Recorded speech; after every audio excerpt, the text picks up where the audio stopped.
Bueno, muy buenos días a todas y todos. Sean bienvenidos a esta primera sesión técnica en el marco de la iniciativa de los clústeres Copernicus Centroamérica.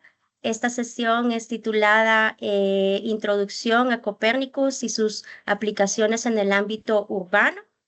Les comento que la sesión va a estar siendo grabada, esto con el objetivo de que las personas que no nos han podido acompañar este día en vivo puedan consultar el material de forma sincrónica y ustedes también. Además, los contenidos estarán a cargo de nuestro experto Roberto Matellanes. Él es experto de apoyo en la Oficina de Soporte del Programa Espacial de la Unión Europea.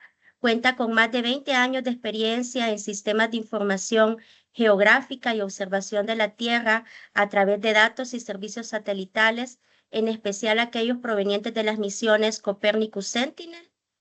Para poder cumplir con el tiempo planificado para la sesión, que es de 2 horas, abriremos un espacio de preguntas y respuestas casi al final de la sesión, más o menos a las 10:40, por lo que les pedimos, por favor, que si tienen preguntas a medida avanza Roberto, puedan ustedes registrarlas directamente en el chat y yo estaré consolidándolas para que podamos darle respuesta durante ese espacio.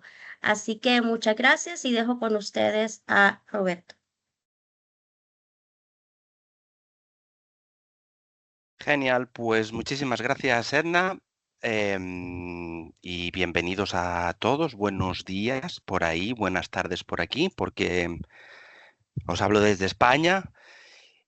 Y bueno, pues como comentaba Edna, trabajo dando soporte a la oficina del Programa Espacial de la Unión Europea, pero también doy soporte a la facilidad Eureka y soporte a una cosa muy cercana a todos vosotros, que es el nuevo Centro Copernicus Panamá, que seguramente habéis oído hablar de él. Y pues bueno, básicamente estoy todo el día observando lo que ocurre en la Tierra y espero poder transmitiros mi conocimiento y que podáis aprender un poquito de lo que es el mundo Copernicus. Voy a compartiros pantalla y vamos a ir viendo.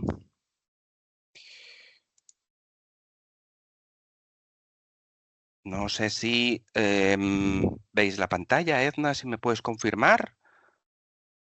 Sí la vemos, Roberto, muy bien. Sí, genial. Sí, Bueno, pues vamos a ver un poquito, un resumen de lo que vamos a ver en la sesión de hoy.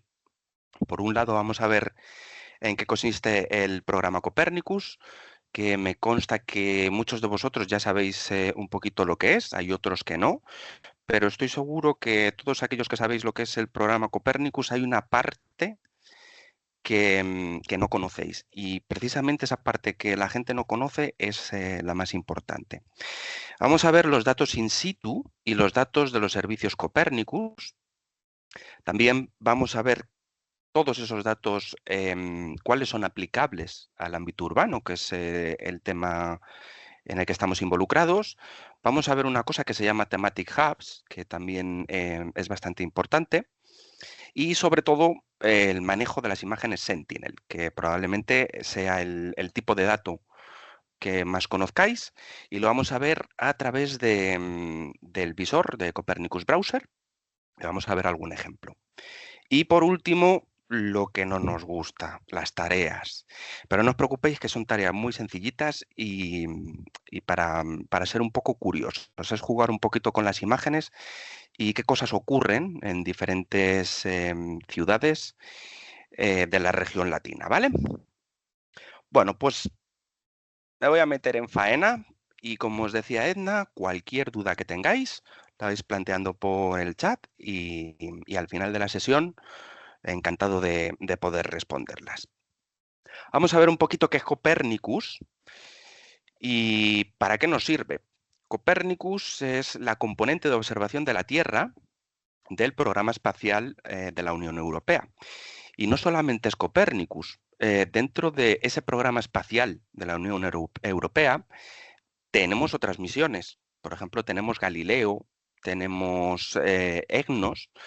Entonces, es un conjunto de misiones que al final engloban el total del programa espacial europeo.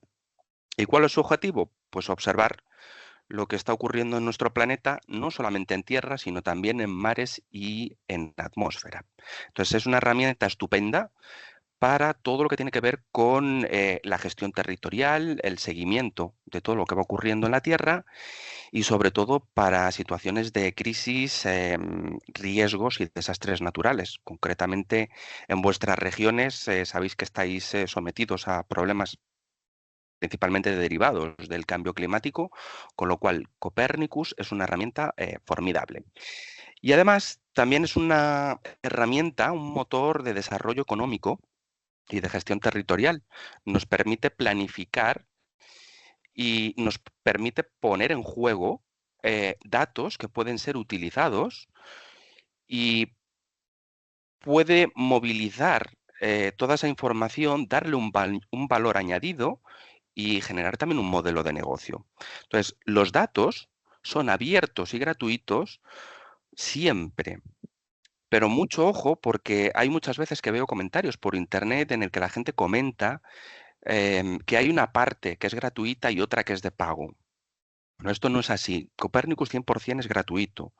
Otra cosa es que haya eso que os comento, un desarrollo económico por detrás, en el que una empresa puede utilizar esos datos Copernicus para combinarlo con otros datos y darle un valor añadido a esa información y que por lo tanto sí que pueda ser objeto de pago. Pero en sí, los datos Copernicus todos son abiertos y gratuitos. Obviamente, si los utilizamos, siempre está bien poner como referencia cuál es la fuente. Entonces, para que entendáis un poquito cómo funcionan los datos, y esto es lo que mucha gente no sabe, Copernicus está estructurado en tres patas o tres partes de las cuales conocemos solamente una. Todo emana de la Comisión Europea, es un programa europeo, lo cual no significa que solamente tenga datos en Europa. Los datos de Copernicus abarcan la superficie total de la Tierra, también en las zonas polares. Y lo que ocurre es que tenemos una componente que se denomina componente espacial, que es esta que tenéis a la izquierda, en la que tenemos los satélites. Entonces se llama componente espacial no solamente porque sean datos cartográficos, sino porque es un dato proveniente del espacio. Y lo que ocurre es que hay diferentes actores que juegan un papel importante, por ejemplo, en todo lo que tiene que ver con la coordinación, la gestión o, por ejemplo, los lanzamientos de los satélites. Entonces ahí encontramos nombres como la ESA, la Agencia Espacial Europea, EUMETSAT, lo cual no significa que esos satélites sean de ellos. Esos satélites son propiedad de la Comisión. Lo que pasa que hay una parte de gestión que lo llevan estos actores. Aquí es donde englobamos esas imágenes de los satélites Sentinel, pero no solamente los satélites Sentinel. Hay muchas veces que a lo mejor un país puede tener un conjunto de datos satélites que puedan ser interesantes para Copernicus y que pudieran utilizarse para generar un producto. Entonces, a esa información se le denomina como misiones contribuyentes o contributivas o participantes. Un ejemplo muy sencillo, por ejemplo, datos Landsat. Pueden ofrecernos información de momentos históricos antes del lanzamiento de los satélites Sentinel y por algún motivo podríamos generar datos que fueran interesantes para Copernicus. En este caso, estas misiones contributivas tenemos que tener cuidado con ellas porque su política de datos puede ser diferente a la de Copernicus. Copernicus son datos abiertos, pero a lo mejor esas misiones tienen unos matices determinados. Entonces, ese tipo de datos no podemos acceder de forma directa, pero sí podemos hacer una solicitud para que sea aprobada y nos faciliten los datos. Por lo tanto, esta componente espacial es la que habitualmente todo el mundo conoce, los satélites Sentinel. Pero tenemos más información. Hay muchas veces que los satélites no son capaces de identificar ciertos parámetros en la Tierra y necesitamos de estaciones. Entonces ahí viene la componente in situ, que es esta que tenéis a la derecha. ¿Y qué son los datos de componente in situ? Pues son datos que se generan a lo largo de diferentes estaciones. Por ejemplo, una estación meteorológica. Podemos tener datos de temperatura a través de un repertorio de estaciones. Generamos con nuestro modelo un mapa de temperatura global y esa información proviene de datos in situ, que pueden estar en tierra, en agua o en la atmósfera. Y al final lo que tenemos es datos espaciales de la componente espacial y datos in situ de la componente in situ. Si los combinamos, terminamos generando lo que se conoce como los servicios Copernicus, que esta es otra parte que la gente desconoce. Estos servicios están estructurados en diferentes temáticas y ofrecen productos. Ejemplo, pues si tenemos datos de estaciones in situ de temperatura, podemos crear mapas de temperatura que sean utilizados por el Servicio de Cambio Climático. Si tenemos imágenes de Sentinel, podemos reclasificar los valores de píxel para generar mapas de usos del suelo y que pueda ser utilizado por el servicio de Copernicus Land.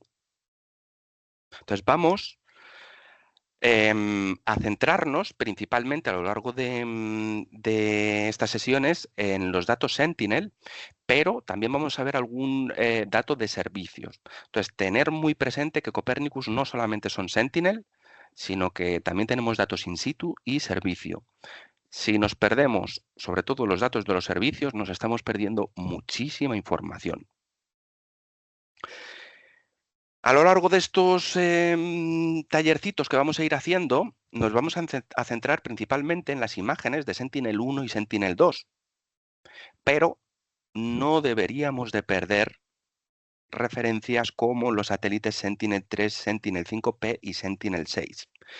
Vamos a ir viendo cada uno de estos Sentinel y vais a entender por qué no tenemos que perder de referencia estos otros satélites, por mucho que nos centremos en Sentinel-1 y Sentinel-2. Empezamos con Sentinel-1. Sentinel-1 para mí es mi favorito, por lo menos a nivel visual. Es un portento de satélite con esas alas desplegadas que tiene la capacidad de generar imágenes en diferentes resoluciones. Más o menos siempre la que se suele utilizar es una resolución de 10 metros y lo que hace es suministrar datos radar. Ahora vamos a entender qué es eso de datos radar. Ahora mismo tenemos en órbita Sentinel-1A y Sentinel-1C. Y probablemente diréis, ¿dónde está Sentinel-1B? Pues Sentinel-1B también está en órbita, pero no está generando datos, porque hace un par de años finalizó su misión. El periodo de revisita de Sentinel-1 es cada 6 días. Esto significa que, por lo menos en una zona territorial, cada 6 días vamos a ir teniendo un dato. Y una de las cosas que caracteriza a Sentinel-1 es que es un sensor, es un satélite que tiene un sensor activo. ¿Qué significa esto? Pues significa que hace un esfuerzo por generar la información. A diferencia de otros satélites, Sentinel-1 lo que hace es enviar información a la Tierra, rebota sobre la Tierra y vuelve nuevamente al satélite para componer esa imagen. Entonces, por eso se le denomina un satélite de sensor activo. Un ejemplo de imagen de Sentinel-1, pues aquí igual ahora mismo os cuesta un poquito diferenciarlo, pero es la ciudad de El Salvador. Entonces vemos perfectamente aquí a la ciudad y pueden distinguirse muy fácilmente zonas de masas de agua y sobre todo, si os fijáis, tiene como un aspecto de morfología. Entonces veremos más adelante qué es lo que hace Sentinel-1 y por qué este aspecto de morfología. Después tenemos Sentinel-2, que en este caso es un satélite un poquito más compacto y, a diferencia de Sentinel-1, es un sensor pasivo. ¿Qué significa esto? Pues que no tiene que hacer nada. Sentinel-2 está dando vueltas alrededor de la Tierra y lo único que hace es observar. Entonces, en este caso, lo que ocurre es que los objetos en la superficie de la Tierra emiten una energía y Sentinel-2 lo que hace es capturar y visualizar esa energía. ¿Cuál es el problema? Pues que al ser pasivo y observar, tiene el inconveniente de que no puede observar durante la noche, cosa que, por ejemplo, Sentinel-1 sí puede hacer, porque es activo. Y otro de los problemas que tiene es que si hay nubes, no puede ver lo que hay debajo de las nubes, cosa que Sentinel-1 sí puede hacer, porque la tecnología radar penetra por la nube. ¿Cuántos satélites tenemos ahora mismo en órbita? Pues tenemos 3, pero si os fijáis, os he puesto un asterisco porque siempre trabajamos con pares de satélites, siempre son 2. Entonces, lo que ocurre es que se lanzó Sentinel-2A y Sentinel-2B, y para garantizar la continuidad de las misiones, se ha lanzado hace un par de meses Sentinel-2C, que lo que va a hacer es reemplazar a Sentinel-2A, que sigue funcionando, pero lo que haremos será poner a Sentinel-2A en una órbita aparte y que siga funcionando Sentinel-2B y Sentinel-2C. Para todos, aunque veáis las letras A, B y C, todos son iguales, son gemelos. Y en este caso tiene un periodo máximo de revisita de 5 días, lo que significa que al menos cada 5 días vamos a tener una imagen de una misma zona. Un ejemplo de imagen Sentinel-2, pues esto ya es más claro, no es tan distinto como esa imagen radar que veíamos al principio. La ciudad de Buenos Aires, y podemos ver masas de agua, podemos identificar perfectamente la ciudad y zonas de cultivo. Bueno, pues estos son los 2 satélites en los que nos vamos a centrar, pero como os decía antes, no perdamos de vista otros satélites que también son importantes para las ciudades. Sentinel-3. Sentinel-3 es muy parecido a Sentinel-2. El problema que tiene es que su resolución no es tan buena. Tiene 300 metros, entonces no permite generar imágenes con mucho detalle, lo cual no significa que no nos ayude a visualizar situaciones en contextos geográficos amplios. Por ejemplo, sequías. Las sequías afectan a las ciudades. O Sentinel-3, por ejemplo, nos da datos de temperatura de la superficie de la Tierra. ¿Esto para qué nos ayuda? Pues, por ejemplo, para todo lo que tiene que ver con islas de calor, no solamente en zonas territoriales, sino también en ciudades. Y tenemos 2 satélites, Sentinel-3A y Sentinel-3B. Y la parte buena de Sentinel-3 es que genera imágenes de la cobertura total de la Tierra todos los días, no solamente en zona terrestre, sino también en zonas marinas. Otro satélite, Sentinel-4. En este caso, Sentinel-4 todavía no ha sido lanzado. Lo vamos a lanzar en verano. Cosas importantes que tiene Sentinel-4, pues que se dedica a la vigilancia atmosférica. Pues, ¿qué tiene que ver la atmósfera con las ciudades? Pues hombre, las ciudades contaminan y los contaminantes también se mueven entre ciudades. Por lo tanto, es interesante tener un control de por dónde se mueven los contaminantes y el nivel de contaminación que emiten las ciudades. Un ejemplo muy parecido, Sentinel-5P, que también se dedica al monitoreo de contaminantes atmosféricos como el dióxido de nitrógeno, de azufre, ozono, metano. Y lo mismo, monitoriza datos de contaminación en la atmósfera que pueden provenir de nuestras ciudades. Otro satélite que también tenemos en órbita, Sentinel-6. Este satélite lo que hace es medir los niveles de altitud del mar. Y diréis, ¿y qué tiene que ver con las ciudades? Pues hay muchísimas ciudades costeras y uno de los problemas que tiene el cambio climático es que está engullendo las ciudades costeras. Bueno, pues gracias a Sentinel-6 podemos ver cómo sube el mar y cuáles son las ciudades que puedan estar en riesgo por ese aumento del nivel del mar. Vamos a ver ahora los datos in situ, que ya os he explicado un poquito. ¿Para qué sirven estos datos in situ? Bueno, pues son ni más ni menos que estaciones repartidas a lo largo de toda la Tierra y además muchas veces en sitios inhóspitos. Pueden estar en lo alto de una montaña, en globos aéreos, en las boyas de los mares, y lo que hacemos es recopilar esos datos, que muchas veces los combinamos con otros datos espaciales, pero también son fuente interesante para calibrar y validar productos. Vuelvo al ejemplo que os decía antes de Sentinel-3, que es capaz de medir la temperatura superficial de la Tierra. Cuando Sentinel-3 me dice que en una parte de una ciudad o cercana a una ciudad me está dando un valor de 21 grados con 35, pues probablemente diréis, Roberto, Sentinel-3 está a 800 kilómetros de altitud. ¿Realmente es capaz de dar un dato tan preciso y fiable? Pues sí, porque tenemos estaciones in situ que nos ayudan a calibrar y a correlacionar el dato real con lo que observa el satélite. Y la tercera componente, los servicios Copernicus, que son servicios que ofrecen datos abiertos, al igual que los Sentinel, que están basados principalmente en temas de indicadores, parámetros climáticos, atmosféricos, marinos, incluso previsiones futuras, y como os digo, son datos abiertos, y esta es una de las partes que la gente suele desconocer, porque no está relacionado de forma directa con los Sentinel, y donde tenemos un hervidero de datos impresionantes. ¿Cuáles son estos servicios? Pues estos servicios son 6 y están clasificados temáticamente. Tenemos un servicio marino, uno de cambio climático, otro de atmósfera, otro terrestre y otro de emergencias.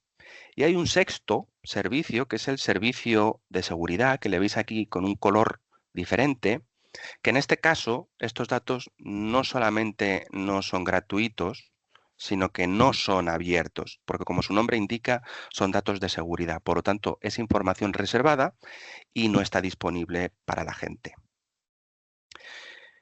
A lo largo de los talleres, ¿en qué nos vamos a centrar? Pues sobre todo en los datos de Copernicus Emergencias, que al fin y al cabo ofrece datos de emergencias, crisis y catástrofes que pueden estar afectando a las ciudades. Pero, como os decía también con los Sentinel, no perdamos de vista datos marinos, climáticos, atmosféricos o terrestres. Probablemente diréis, ¿y qué tiene que ver el mar con una ciudad? Pues ahora lo veremos. Vamos a ver qué nos ofrece cada uno de estos servicios y en qué nos puede ayudar con nuestras ciudades. En el caso de Copernicus Emergencias, que este es el servicio principal y el que vamos a ver utilizando datos, pues uno de los datos, y de hecho va a haber una sesión dedicada a ello, es los datos de la capa global de asentamientos urbanos. Copernicus Emergencias nos ofrece coberturas de distribución de las urbes, densidad poblacional, clases de usos del suelo y principalmente todos son datos que muchos de ellos provienen de Sentinel-1. Pero también nos ofrece otros tipos de datos, por ejemplo, indicadores de sequía. Las ciudades necesitan comer. Entonces, esas sequías pueden afectar a una ciudad. También indicadores de riesgos de incendios. Cada vez se está viendo más que los incendios entran dentro de las ciudades. Y un ejemplo claro lo tenemos hace un par de meses en Nueva York, en la zona de Hollywood, que ha entrado el fuego y no entiende de gente pobre o gente rica. Ha arrasado con las casas. Y lo mismo ocurre con el riesgo de inundaciones. Tenemos un servicio dentro de Copernicus Emergencias que hace previsiones de inundaciones, con lo cual nos permite saber si una ciudad puede inundarse en los próximos días. Copernicus Atmósfera. ¿Para qué nos puede ayudar dentro del ámbito urbano? Bueno, pues los datos de contaminación. Tenemos el ejemplo del COVID. En el momento que entramos en esa fase de COVID, los datos de contaminación de las ciudades descendieron, porque ya no había tanto tráfico de coches, las industrias se paralizaron, y lo mismo pasa con las partículas y el polvo en la atmósfera. Son componentes que afectan a la salud de las personas que viven en las ciudades. Y una de las cosas interesantes que tiene Copernicus Atmósfera es que puede hacer previsiones con los datos de contaminación atmosférica, combinándolos con modelos, por ejemplo, de cómo se mueven las corrientes de aire. Entonces podemos ver si el incendio que hay en un sitio puede generar que ese humo termine llegando a nuestra ciudad. Copernicus Marín. Datos importantes que podemos encontrar en Copernicus Marín vinculado a las ciudades. El oleaje. ¿Qué tiene que ver el oleaje con las ciudades? Pues el oleaje es el causante de la erosión costera y por lo tanto las ciudades que están en la costa se ven afectadas. Lo mismo con la velocidad de las corrientes marinas. ¿Para qué nos puede ayudar la velocidad de las corrientes marinas? Pues si tenemos aerogeneradores en zonas marinas que generan energía, pueden suministrar energía a las ciudades. Y la temperatura superficial del mar, ¿qué puede esconder detrás de las ciudades? Pues esto vosotros lo sabéis muy bien. Cuando aumenta la temperatura del mar, se forman huracanes y cuando se forman huracanes, vienen a por nosotros. Otro servicio, Copernicus Land, el servicio de monitoreo terrestre, pues usos del suelo. Esto es fundamental para toda la gestión territorial. Índices de vegetación, índices hidrológicos, elementos de impermeabilidad como carreteras o edificios. Y Copernicus Cambio Climático, datos climáticos y anomalías que nos diga si en ciertas zonas está existiendo una irregularidad climática respecto a lo que debería de ocurrir. O las olas de calor. ¿Qué tiene que ver las olas de calor con las ciudades? Pues en las ciudades vive gente. Si tenemos previsiones de olas de calor, podemos saber las personas que viven en las ciudades si están expuestas a ese riesgo de muerte por ola de calor. Datos de temperatura de superficie del suelo para las islas o datos energéticos. A lo mejor nuestra ciudad es una ciudad capaz de ser sostenida energéticamente mediante energía eólica o energía solar. Y todos estos servicios cuentan con una plataforma y unos visores desde los cuales podemos consultar los datos o descargárnoslos. Y además, en algunos casos, tenemos ejemplo de código, por si alguno programa, que puede ser utilizado gratuitamente, copiar y pegar para trabajar con Jupyter Notebooks y con visores y lo que queráis. Y ahora os preguntaréis, con tanta información, ¿no sería interesante si combinamos todo esto para intentar correlacionar los datos? Pues esto ya lo hemos creado y es lo que se conoce como los Thematic Hubs, que básicamente lo que viene a ser es una combinación de datos estratégicos para poder utilizarlos de una manera muy particular en una temática muy concreta. Estas temáticas son la salud, importante para la gente que vive en las ciudades, la energía, igual de importante, la región ártica, que en este caso no nos va a interesar, y las regiones costeras, que como ya hemos dicho, son fundamentales y están en riesgo debido al aumento del nivel del mar. Uno de los thematic hubs más importantes es el de la salud y si queréis consultar los datos podéis acceder a todos ellos y ahí vais a ver combinaciones de datos que provienen de diferentes servicios y que se pueden combinar para tratar de dar solución a un problema. Pues hasta aquí todo lo que tiene que ver con la componente espacial, la componente in situ y los servicios Copernicus. Vamos a ver ahora cómo funcionan las imágenes Sentinel-1 y las de Sentinel-2. Me voy a meter primero con las de Sentinel-2 porque son más fáciles de entender. Vamos a ver un poco de física, pero no os asustéis. Es algo muy sencillito y que además estoy seguro que todos entendéis. Seguramente que en algún momento de vuestra vida habéis oído hablar del espectro electromagnético, esa parte etérea, donde tenemos unas ondas de infrarrojo, de radio, los rayos X, la luz visible. Bueno, pues este es el fundamento que utilizan los satélites Sentinel-2 para capturar la información. Los objetos emiten en una frecuencia determinada y nosotros lo que podemos hacer es observar esa manera que tienen los objetos de emitir. Y esto seguro que lo habéis experimentado muchísimas veces en vuestro día a día. Si, por ejemplo, vais a la nieve, veis que la nieve refleja muchísimo la luz. O si lleváis una camiseta negra, veis que rápidamente os acaloráis. Entonces, esto se debe a que la energía es absorbida o reflejada por los objetos. Y esto es lo que va a hacer Sentinel. Y lo va a hacer en una zona muy concreta del espectro, porque dentro del espectro tenemos la parte de infrarrojo, que es una de las partes que va a trabajar Sentinel. Hay una parte que es la luz visible, que también la trabaja Sentinel. Y luego hay otra que está más dedicada a la parte, vamos a decir, de investigación y sanitaria, que serían los rayos X, los rayos gamma y la luz ultravioleta. Entonces, esta parte está prohibida porque no queremos experimentar con cosas peligrosas. Vamos a jugar siempre con el infrarrojo y el visible. Y de hecho, dentro del infrarrojo vamos a ver dos zonas.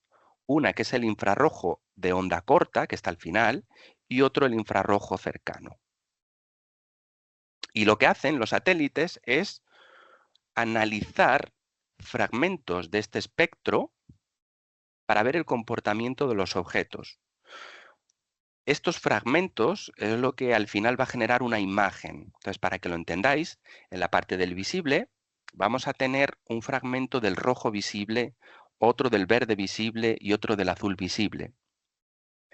En la parte de lo que se conoce como borde de rojo vamos a tener otro.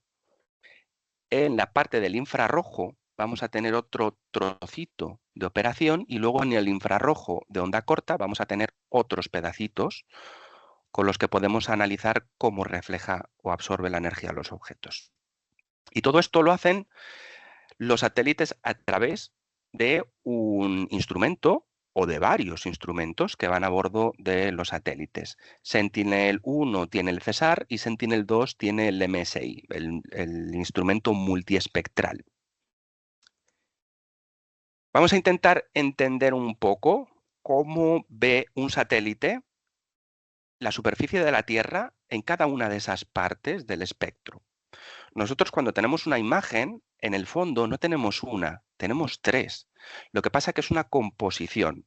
Imaginaros que os hacéis un selfie y vosotros veis vuestra cara, vuestro selfie, a color natural.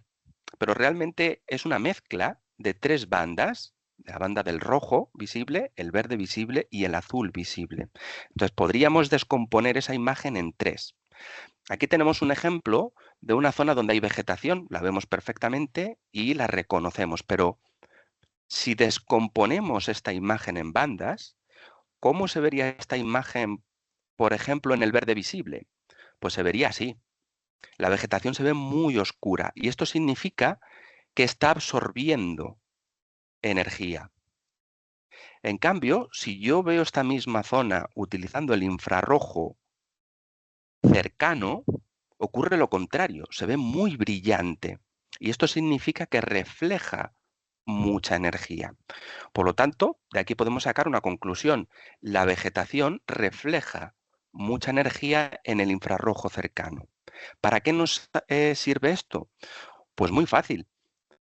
Si yo sé que estas cosas están brillando tanto y me están llamando tanto la atención, lo que puedo hacer es teñirlas de un color para que realce ese elemento y yo rápidamente poder interpretarlo. Y esto lo podemos hacer jugando con todas las bandas de Sentinel-2, que tiene concretamente 13 bandas. Aquí os he puesto un par de ejemplos de todas las que tiene, concretamente 9. Estas que veis aquí arriba son las del espectro visible y luego tenemos otras del borde cercano, del borde rojo, del infrarrojo de onda corta e infrarrojo cercano. Si os fijáis, los niveles de brillos son distintos. Entonces yo puedo coger cada una de estas bandas y utilizarla para un fin determinado en función de qué cosa quiero analizar. Si yo quiero generar una imagen a color natural, voy a utilizar la banda 2, 3 y 4, que son las bandas del visible. Pero si quiero trabajar con vegetación, podría utilizar la banda 8 o la banda 8A, donde la vegetación refleja mucho.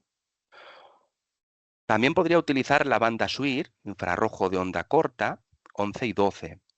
que me vienen muy bien para trabajar temas también de vegetación, sobre todo cuando tenemos incendios. Entonces, podemos jugar con diferentes bandas para combinarlas y generar lo que se denomina como composiciones RGB, que pueden ser a color natural o a falso color. Una combinación a color natural, ¿cuál va a ser? Pues aquella que utilice las tres bandas del visible. Visible del rojo, del verde y del azul. Una falso color, ¿cuál va a ser? Pues cuando metamos un infrarrojo de onda corta o un infrarrojo de cercano o mezcla de visible con infrarrojos, porque nos va a dar unas composiciones de colores, como esta que veis aquí, que es una composición en el infrarrojo de onda corta. Entonces vemos ciudades en color rosa, pero vegetación en color verde oscuro o verde claro. Significan dos cosas diferentes. La vegetación es la misma, pero una es verde oscuro, otra es verde claro. Habrá un motivo por el cual estas vegetaciones más intensas se visualizan así. Entonces, lo que tenemos que hacer es meter cada imagen por un canal de color. Esto, para los que seáis más viejos como yo, es lo que ocurría antiguamente con la televisión. Ahora mismo tenemos televisiones digitales y no lo percibimos, pero cuando teníamos las televisiones antiguas tan anchas, había tres canales de color. Incluso cuando utilizamos proyectores, que vemos eso de canal rojo, verde y azul. Bueno, pues consiste en meter una banda por cada uno de estos canales y terminamos teniendo una imagen a color natural, si utilizamos la banda 4, 3 y 2, que son las del visible, o una imagen a falso color, en este caso utilizando el infrarrojo cercano, NIR, que sería la banda 8, o una imagen a falso color utilizando la banda 12 del infrarrojo de onda corta SWIR. ¿Qué es lo que tenemos como resultado? Pues combinaciones de colores que nos ayudan a discriminar un elemento u otro, no solamente dentro de nuestras ciudades, sino fuera. ¿Qué composiciones son las más habituales? Bueno, podemos inventarnos las composiciones que queramos y ya jugaremos ahora con algunas, pero existen algunas estandarizadas que nos permiten trabajar con ambientes urbanos, con vegetación, con agricultura, para diferenciar masas de agua de vegetación o masas de agua sólida y de agua líquida. Entonces, todas estas combinaciones que tenéis aquí las podemos utilizar y generar una composición a color natural o a falso color para discriminar diferentes elementos. Problemas que podemos encontrarnos con las bandas. Bueno, pues la tecnología tiene sus limitaciones. Entonces, todas aquellas bandas que funcionan con el visible tienen una resolución muy buena, que son 10 metros. Pero luego hay otras, como el infrarrojo de onda corta, que no son tan buenas. Entonces, la resolución no es de 10 metros, es de 20. Y luego hay otras bandas que generalmente están vinculadas a temas de aerosoles y nubes, que están a 60 metros. Entonces, son diferentes. No todas las bandas tienen la misma resolución y, por lo tanto, cuando yo creo una composición, la visualización no va a ser igual. Una imagen a color natural me va a dar siempre más nivel de detalle que una imagen a falso color en la que utilice bandas de resolución de 20 o de 60 metros. Hasta aquí creo que más o menos entendido, es fácil, ahora de todas formas veremos ejemplos en vivo. Y vamos a meternos con el funcionamiento de las bandas y de las imágenes de Sentinel-1. En el caso de Sentinel-1 tenemos un problema y es que necesitaríamos días y semanas para entender el comportamiento, porque, como os había dicho al principio, eh, los Sentinel-1 son sensores activos. Obtienen la información gracias a la emisión de un pulso que rebota sobre la Tierra y vuelve. Entonces, no es tan fácil como el juego que tenemos con las bandas de Sentinel-2. Aquí tendríamos que meter mucha física y no quiero aburriros.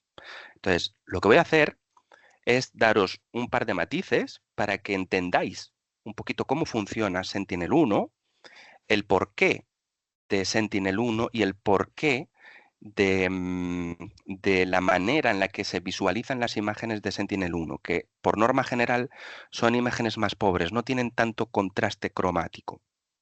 Entonces vamos a ver un poquito sobre Sentinel-1, que como os decía, tiene un sensor activo. Cosas positivas que tiene es que puede operar durante la noche y durante el día, porque lo único que necesita es emitir ese pulso sobre la Tierra. Y la cosa más fascinante y sobre todo mucha ayuda para países como los vuestros es que penetra por las nubes. A diferencia de Sentinel-2, que vamos a tener ahí nubes ensuciando la imagen, Sentinel-1 discrimina la nube y puede mirar debajo. Y esto, que en vuestros países es muy habitual que siempre esté nublado y que tengamos episodios de huracanes donde tenemos el huracán encima con la inundación debajo, nos va a venir muy bien utilizar Sentinel-1. Lo que hace Sentinel-1 es orbitar alrededor de la Tierra y emitir un pulso electromagnético sobre la superficie de la Tierra. Y ese pulso lo que hace es rebotar, vuelve nuevamente al satélite y ahí es cuando se empieza a componer la imagen.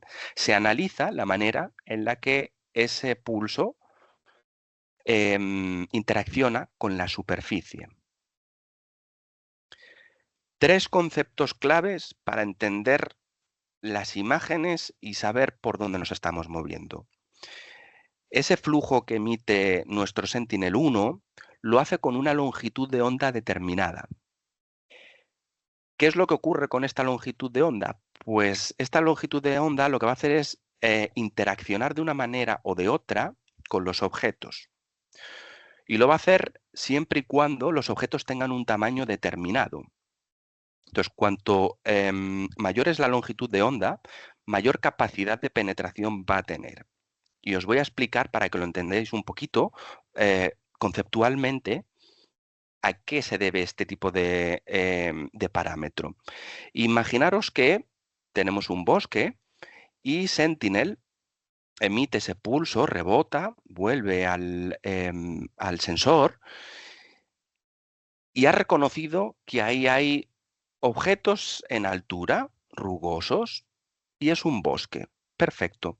Pero ¿qué pasaría si pudiera penetrar un poquito más y profundizar algo más y me diera información que fuera que debajo del bosque hay agua? Pues en este caso diríamos, cuidado, no estamos hablando de un bosque normal y corriente, estamos hablando de un manglar. Entonces, esta capacidad que tiene la longitud de onda para penetrar es importante porque tiene unos determinados tipos de aplicaciones u otras. Me voy a ir a los orígenes de la creación del radar. El radar fue creado para fines bélicos. Entonces, ¿para qué me servía el radar en momentos de guerra? Bueno, pues me servía para muchas cosas, pero si tiene capacidad de penetración y una tropa está avanzando, podemos utilizar el radar para intentar penetrar en las capas más superficiales de la superficie de la Tierra y ver si hay algún objeto, por ejemplo, una mina. ¿Para qué me puede servir el radar en la actualidad? Pues podemos tener una aplicación muy parecida con yacimientos arqueológicos. Puedo utilizar una determinada longitud de onda y tratar de ver si hay alguna irregularidad o hay algún objeto en las zonas más superficiales de la superficie de la Tierra. Entonces, en este caso, no podemos jugar con las longitudes de onda que queramos y, por supuesto, no podemos comparar un sensor para una zona local con un sensor de un satélite. Por lo tanto, nuestro Sentinel tiene un determinado parámetro de longitud de onda que va a interaccionar con objetos que tengan un tamaño interesante para ser reconocido. Entonces, si tenemos árboles o casas, va a reconocer que ahí hay un árbol o hay una casa. Si tenemos una hormiga, obviamente no va a saber que ahí hay una hormiga. Otro parámetro interesante para entender el concepto de imagen Sentinel-1, el ángulo de incidencia. Esto lo que va a hacer es mostrarnos un determinado tipo de color u otro. Entonces, para que lo entendáis, es muy fácil. El ángulo de incidencia es el ángulo que se genera entre la dirección del radar y la superficie.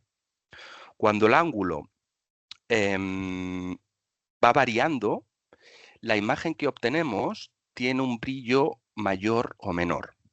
Vamos a imaginarnos la superficie del mar.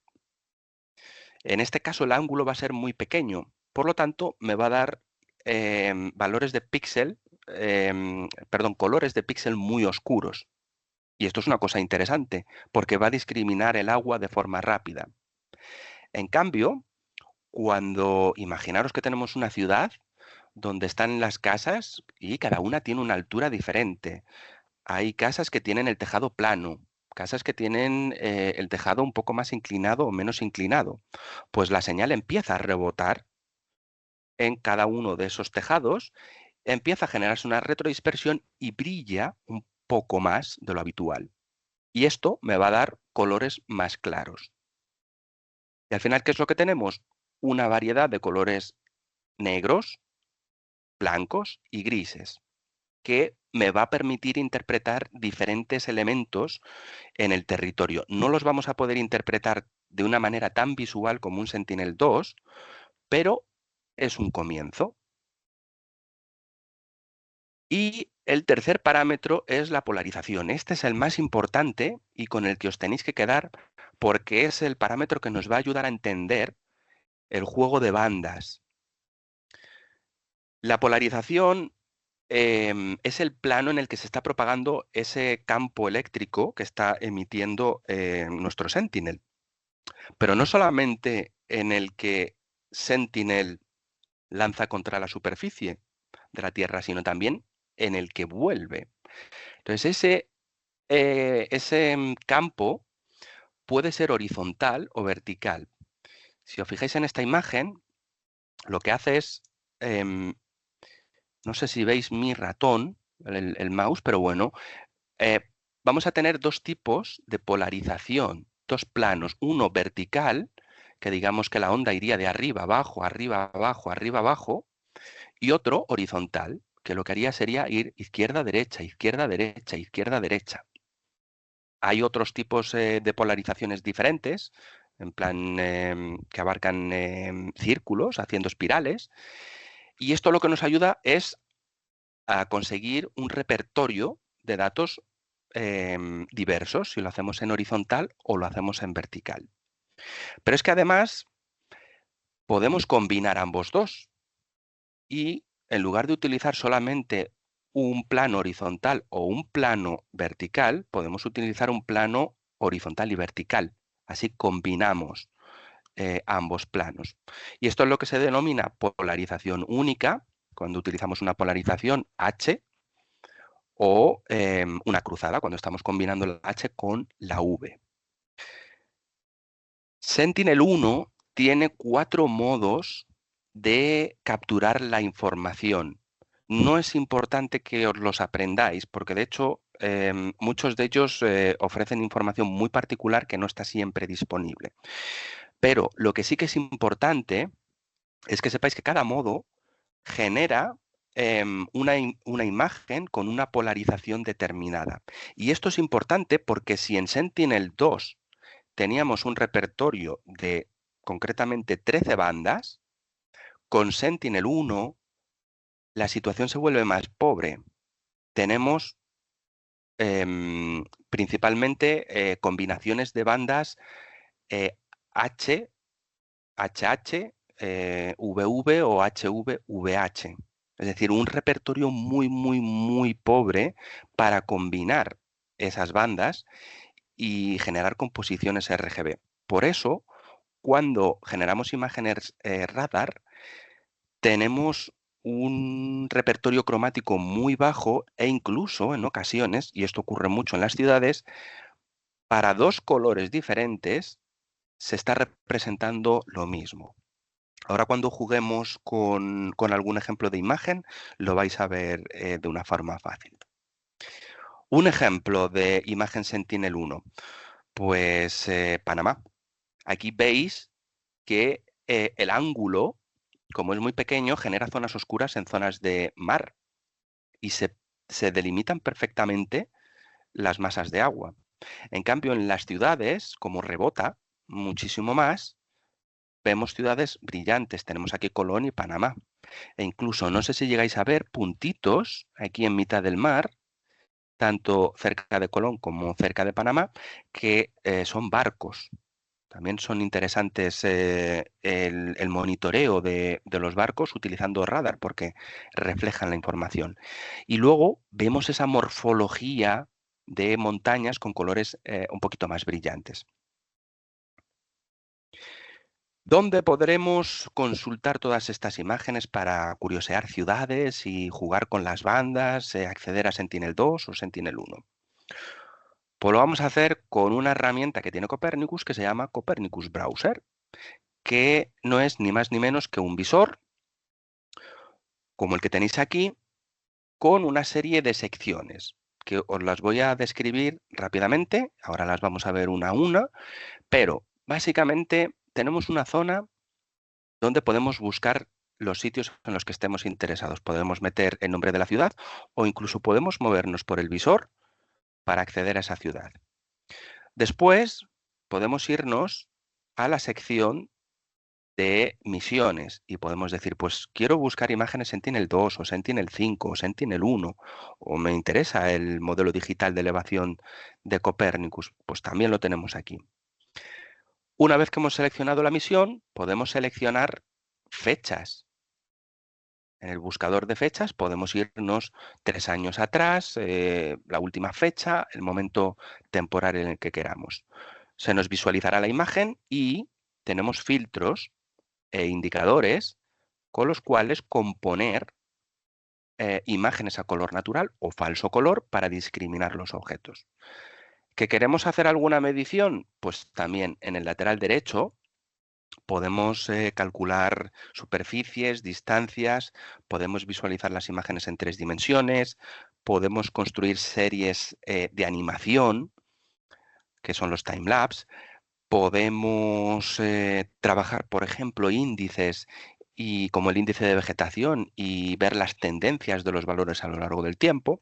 En fin, un repertorio amplio y muy sencillito de utilizar. Y lo que voy a hacer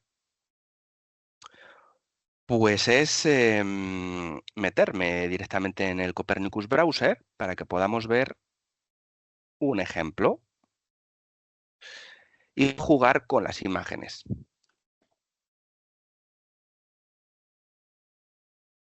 Por defecto, voy a logar, que esto también es importante. Vale. Podéis consultar las imágenes tanto si estáis logados como si no estáis logados. Es una herramienta abierta y no es necesario estar registrado, pero sí que es cierto que si queremos descargar las imágenes o queremos realizar alguna función, nos va a obligar a logarnos. Pero podríamos consultar y visualizar imágenes sin ningún problema si no estuviéramos logados. Y lo que vamos a tener es un visor, que ya lo hemos visto antes, que nos podemos alejar y acercar. Aquí arriba podemos cambiar el basemap para utilizar uno más sintético o un mosaico de imágenes Sentinel.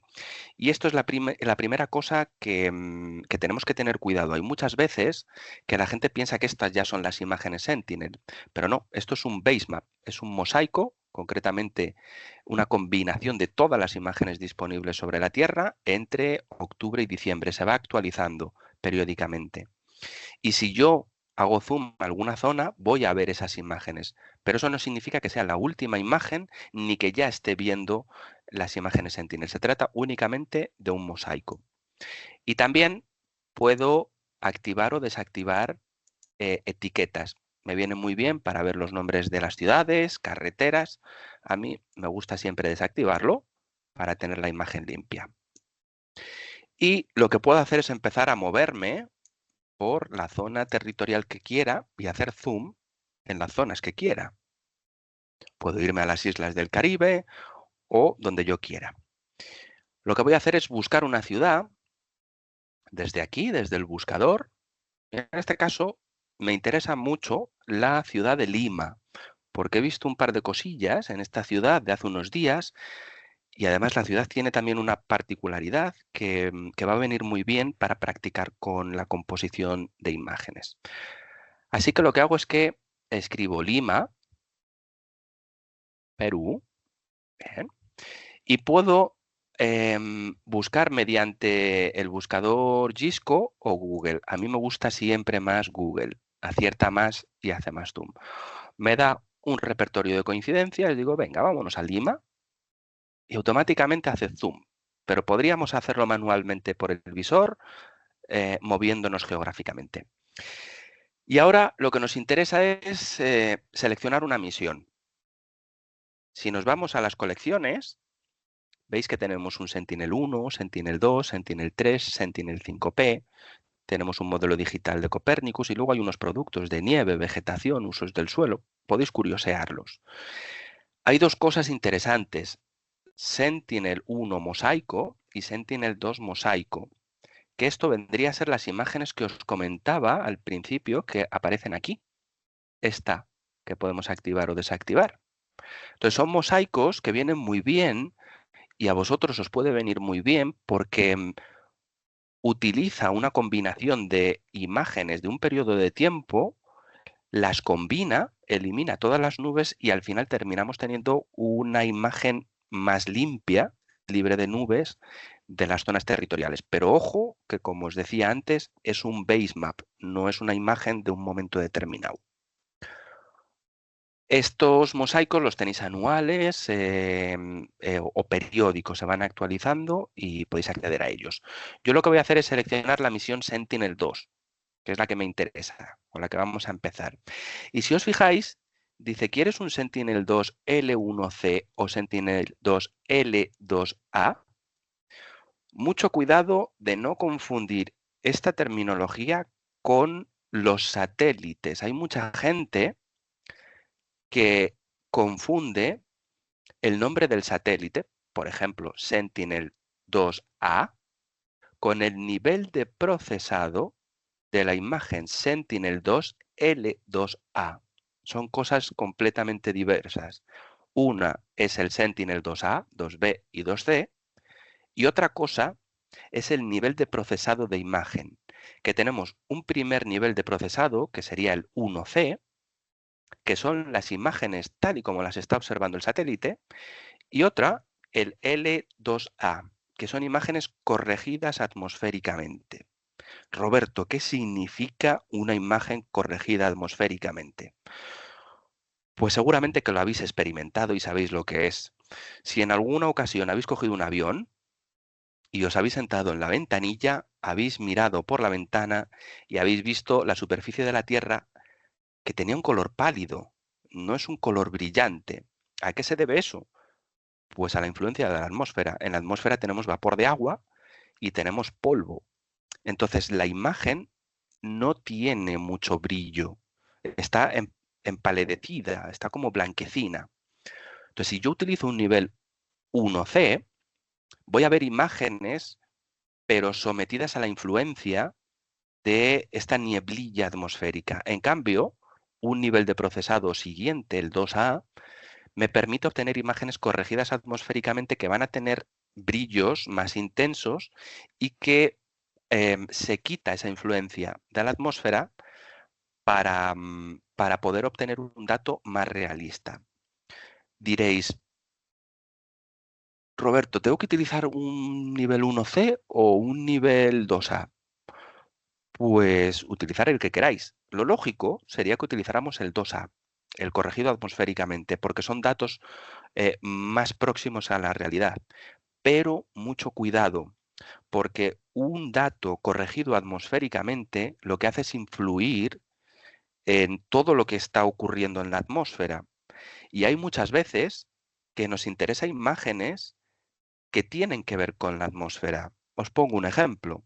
Si yo tengo un incendio, hay humo en la atmósfera. Si yo aplico una corrección atmosférica en una imagen donde hay humo, se puede ver alterada esa imagen. Y de hecho se ve alterada, muchas veces no parece humo, parece más bien nieve o parecen nubes. Con lo cual, dependiendo de qué situación, podemos utilizar una o podemos utilizar otra. Normalmente siempre se utiliza el nivel 2A, que genera un brillo más intenso y un contraste muchísimo mayor. Así que selecciono Sentinel 2A y voy a buscar una imagen. ¿Cómo puedo buscar una imagen? Pues en este botoncito me dice, encuentra la última imagen. Pero cuidado, porque aquí pone 30% de nubes. Lo que va a hacer es buscarme la última imagen disponible, pero que cumpla un criterio, que no haya más de un 30% de nubes en mi imagen. Esto me ayuda a discriminar imágenes que estén impidiendo la visualización de la zona que quiero. Entonces tenemos esta última del día 18, hace 2 días. Bueno, pues qué mala suerte, porque tengo la mitad de la ciudad. No me interesa esta imagen. ¿Podría conseguir otra imagen? Sí. Me vuelvo al lateral izquierdo y puedo desplegar el calendario. Y puedo ir al mes o al año que quiera. Mucho cuidado con momentos históricos muy antiguos. Tener en cuenta que Sentinel se lanzó hace una década. Es decir, que no podemos irnos 40 años atrás. Tenemos un periodo de más o menos 2016 desde el cual tenemos imágenes. Así que puedo curiosear, irme a un año, a un mes y seleccionar una imagen determinada. Si os fijáis aquí, tenemos una barra que a medida que la muevo, se activan y se desactivan los días. ¿Qué significa esto?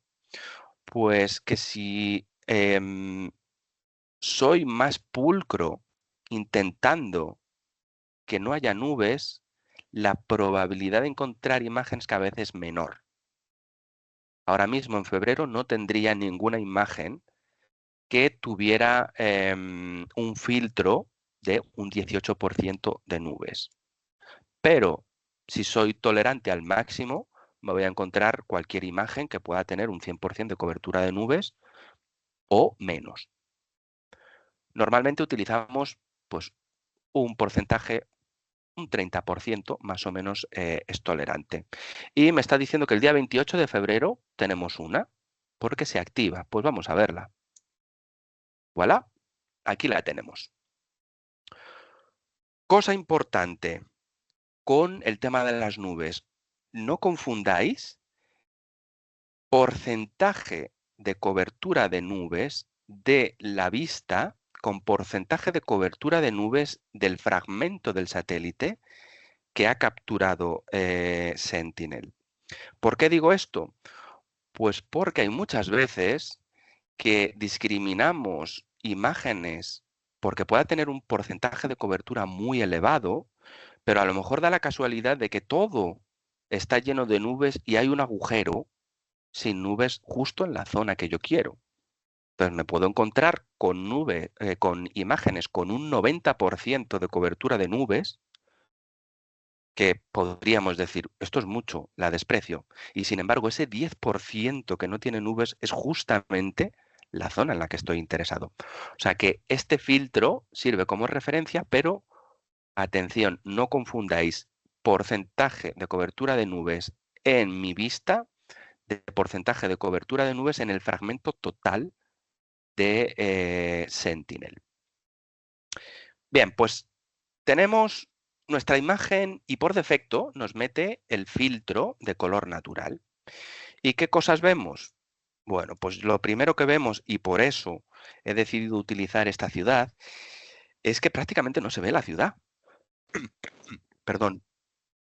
Es una ciudad como muy marrón, entonces no se diferencia bien los elementos territoriales de la trama urbana. Entonces me va a venir muy bien para jugar con diferentes filtros y composiciones de bandas y ver cómo la ciudad termina emergiendo y realzando colores. En el lateral izquierdo tenéis diferentes filtros y si os fijáis en cada uno de ellos os dice cuáles son las bandas que está utilizando. Filtro a falso color. Dice que está utilizando la banda 8, 4 y 3. La banda 8, que es la primera, entra por el canal rojo. La banda 4, que es la roja, por el canal verde. Y la siguiente por el canal azul. Vamos a intentar interpretar qué está ocurriendo con esta composición y la voy a activar. Según la activo, voilà, ya vemos mejor la ciudad. Y además vemos que todo lo que tiene que ver con la vegetación se vuelve rojo. Bueno, y estas cosas son geniales. Los campos de fútbol, el césped también se ve rojo. ¿Qué significa esto? Pues significa lo que hemos hablado justamente al principio. Estamos metiendo la banda 8 que refleja mucho la vegetación, la estamos metiendo por el canal rojo. Y eso significa que vamos a ver en tonalidad de rojo llamativo todo aquello que tiene que ver con vegetación. Y por lo tanto podemos discriminar rápidamente las partes vegetales de la ciudad y discriminarlas del resto de la ciudad que se ven ya muchísimo mejor, las carreteras y demás. Con este tipo de filtro las masas de agua se suelen ver azul clarita, pero también es cierto que dependiendo de los sedimentos que pueda tener, se pueden ver más oscuras o más claras. Y vámonos aquí, porque hay una cosa interesante, que el agua se ve de otro color. ¿A qué se debe esto? Pues si yo vuelvo otra vez a esa imagen a color natural, me voy a encontrar con que se trata de sedimentos. Pero fijaros que hay otra cosa también interesante aquí abajo. Hay algas. Entonces tenemos como un repertorio de cosas y de elementos que nos van a servir de ayuda para jugar con composiciones y ver cómo va reflejando cada banda en cada filtro. Voy a pasar a otro filtro. Voy a pasar al filtro SWIR. En este caso, el filtro SWIR está utilizando la banda 12, infrarrojo de onda corta, la banda 8A, infrarrojo cercano, y la banda 4, que sería la roja. Aquí, ¿qué es lo que vamos a ver? Las ciudades van a coger un tono más rosa, a veces también tonos cianes. Y la vegetación se va a ver en colores verdes. ¿Por qué se ve verde? Pues si yo me voy a la composición, que es 12, 8, 4, el canal verde es el 8A. Vuelve a ocurrir lo que decíamos antes. La banda 8A es una banda del infrarrojo cercano, refleja mucho la vegetación y por lo tanto la estamos viendo en rojo, en verde. Y además con este filtro se ve muchísimo mejor las masas de agua. Aquí vemos en azul el caminito del río, que si utilizáramos una imagen a color natural no la veríamos tan bien. Voy a meteros una herramienta para que podamos ver cómo se visualizan las imágenes con un filtro y con otro, porque estoy saltando de un filtro a otro, pero ¿no sería interesante que tuviéramos un comparador de imágenes? Pues lo tenemos. Fijaros que en cada filtro hay un botón que dice Add to, que cuando lo pulsamos me da la opción de añadir a comparación. Cuando yo pulso sobre él, automáticamente aquí me dice 1. Esto significa que ha metido en la recámara esta imagen para poder ser comparada con otra. Voy a volver a utilizar el filtro de falso color rojo y voy a hacer exactamente lo mismo. Le doy a añadir a comparar y fijaros que ahora me dice 2. Eso significa que tenemos dos imágenes para comparar. Si yo pulso sobre este icono, puedo empezar a jugar con esa comparativa y mover como si fuese un efecto cortinilla para ver una imagen u otra. Esto lo puedo hacer tanto a nivel de composiciones de color como a nivel de comparativas temporales. Es decir, puedo añadir una imagen de un año y de otro y compararlas, o puedo jugar con los colores de un mismo día y compararlas. Si os fijáis aquí, con el infrarrojo, el falso color, no se ve bien el río, pero con esta otra se ve perfectamente. Y podemos volver nuevamente atrás a los filtros, tenemos otra combinación que se llama falso color urbano, que sirve para trabajar temas urbanos, aunque a mí no me gusta, que en este caso está combinando dos bandas de infrarrojo de onda corta, la 12, la 11 y el rojo visible. Vamos a ver cómo se ve.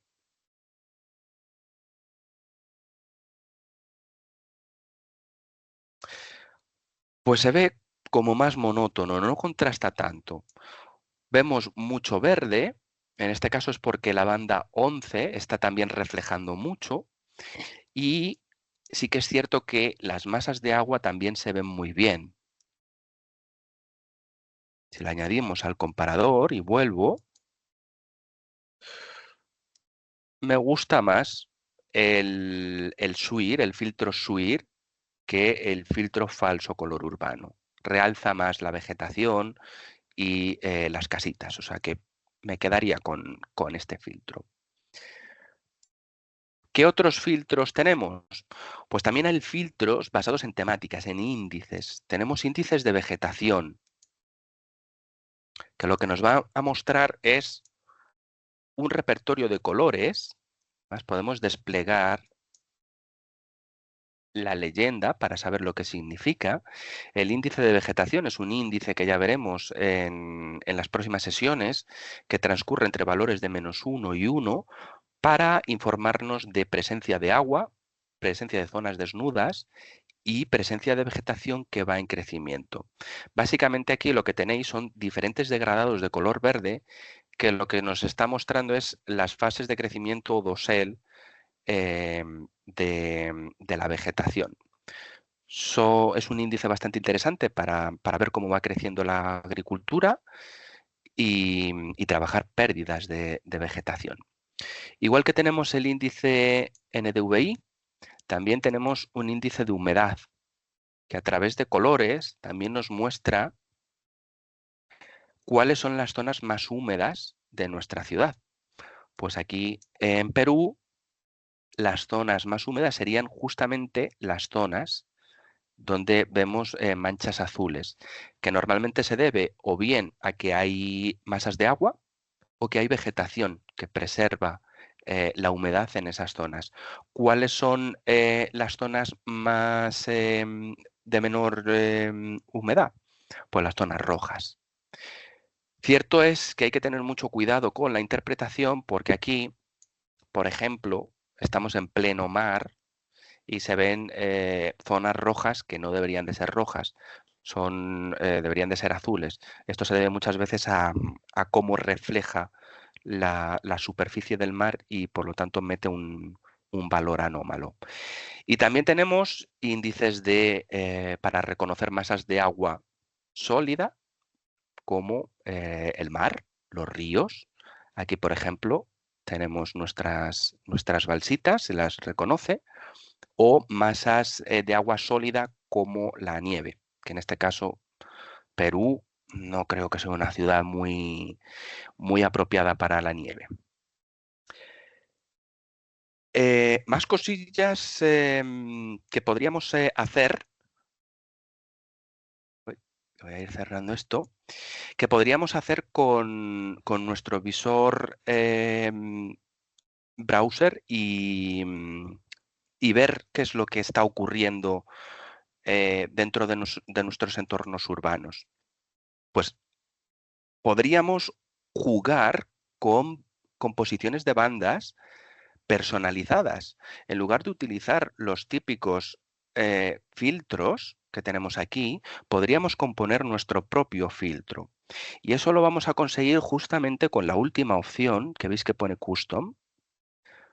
Si yo lo selecciono, me dice: Roberto, crea tu propia composición. Y lo que va a hacer es darme todo el repertorio de las 13 bandas de Sentinel-2 y los 3 canales, para que yo pueda meter la banda que yo quiera por cada canal. Si yo quisiese una imagen a color natural, tendría que pasar la banda 4 por el canal rojo, la 3 por el canal verde y la 2 por el canal azul. Y él automáticamente me daría esa imagen a color natural que hemos visto al inicio. Pero ¿y si cojo a lo loco y meto, por ejemplo, la banda 11 primero, la banda 2 después y la banda 8 al final? Pues me va a generar una composición, en este caso, pues con colores rosas y morados, en el que cada elemento está reflejando de una forma diferente.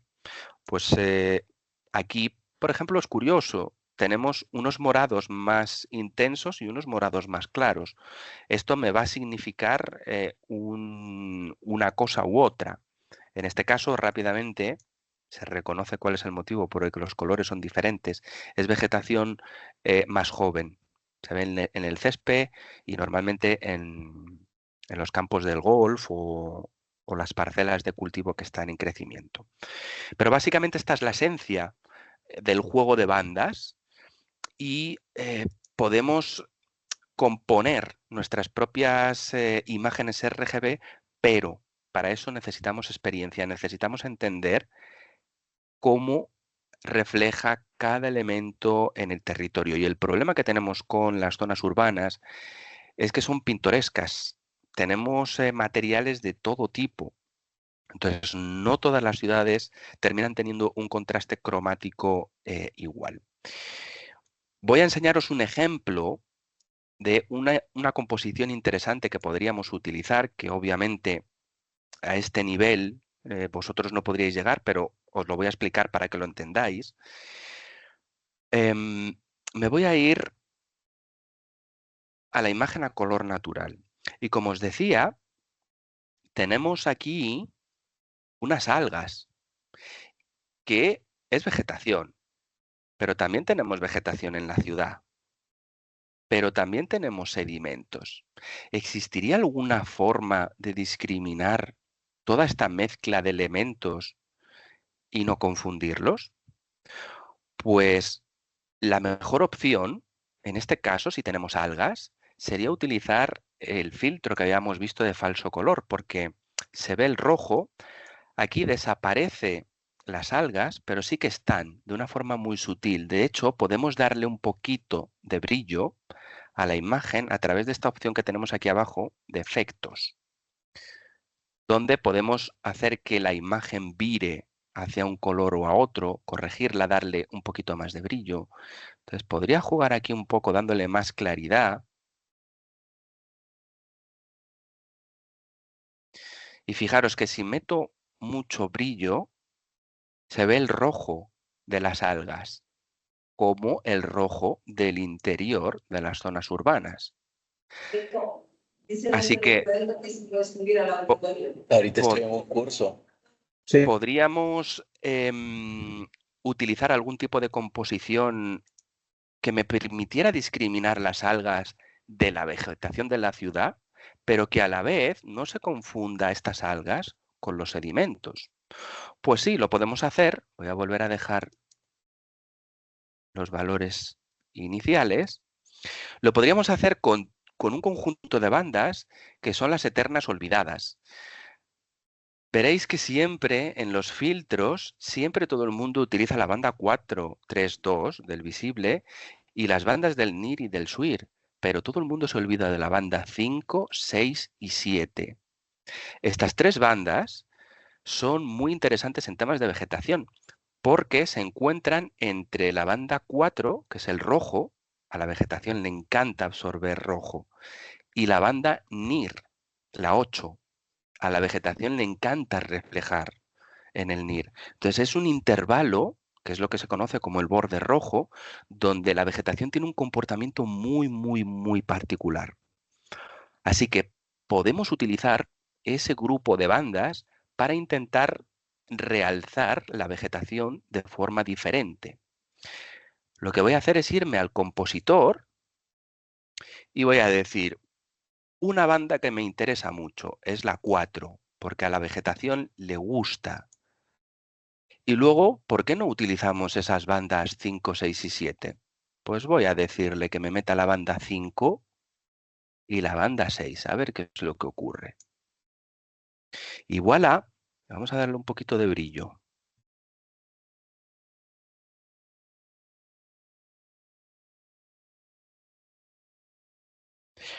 Tendríamos rápidamente discriminada la vegetación de la ciudad en colores azules, la vegetación de alga completamente diferente en verde y los sedimentos completamente diferente en amarillo, para que no parezca que lo que tenemos al final del río sea lo mismo que tenemos con las algas. Igual que podemos utilizar la 5.6, podríamos utilizar la 5.7, ir testando, más o menos, tiene un poquito más de brillo, pero podríamos ir jugando con las combinaciones para ver cómo reflejan los elementos y cuál sería la mejor composición para trabajar la zona de estudio en la que estemos interesados y realzar una parte no solamente de nuestra zona urbana, sino de cualquier otra zona territorial si tenéis alguna curiosidad. ¿Qué más cosas se pueden hacer con nuestro browser? Voy a devolver los valores. Pues podemos ver las imágenes en 3 dimensiones. Para eso tenemos que estar logados y en el lateral derecho hay un botoncito que pone 3D. Pues si yo accedo a este botoncito, va a tardar un poquito en cargar y lo que va a hacer es utilizar el modelo digital de elevación de Copernicus, lo va a superponer con la imagen y nos va a permitir visualizarlo en 3D. Por defecto me va a dar una luz alrededor que la podemos desactivar con este iconito de bombilla. ¿Veis? Que cambia. Y me va a dar unos niveles de altitud determinados que puedo modificar desde la opción Settings. Si os fijáis, aquí tenéis una barra que permite hacer una extrusión mayor o menor. Lo que voy a hacer es alejarme y me voy a girar para que lo veáis.